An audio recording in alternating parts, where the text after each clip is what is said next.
Says, I know a brother who goes madrasa and he feels like it's a waste of money and his academic potential has been wasted. Just wanted some advice how to help him and guide him during this time. Okay. He thinks that education is so bad and he can't leave because he's in year 10 and he feels really upset that his parents sent him there. Also feels like he would have done way better in the state school. Okay, JazakAllahu khair for explaining that. So that makes sense.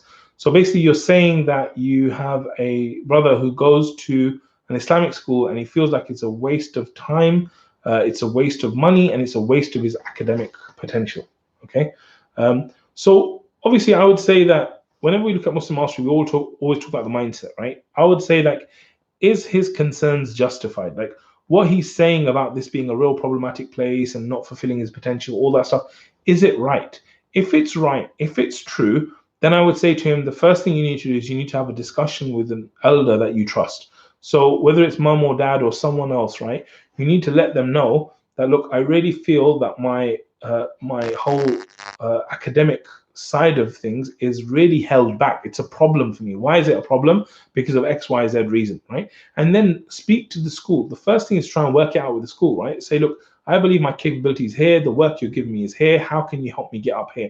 And put the problem on them, right? Get him to speak to someone and get them to deal with the problem, because it's their job to set the right standard of education. This is like a legal requirement upon them, right? So he needs to, like, speak to the school or get his parents buy-in and then speak to the school about raising the standard, right?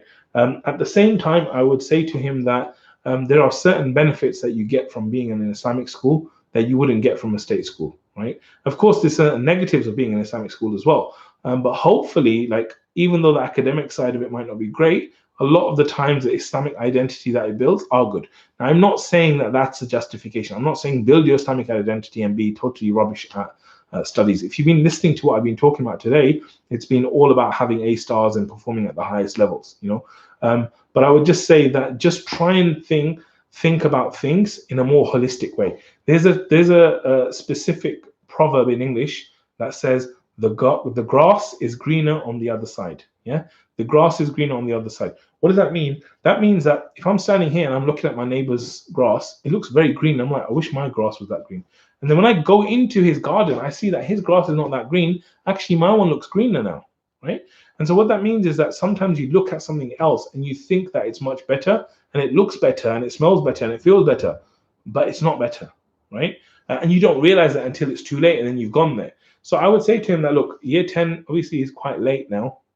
I would work with the school, I would work with the parents to really raise the academic game, and then I would make a much wiser choice when it comes to college, and inshallah that will help him to really excel. The truth is, I think a lot of people that I've spoken to that have done GCSEs and O levels, they've said GCSEs are a lot easier than A levels, sorry.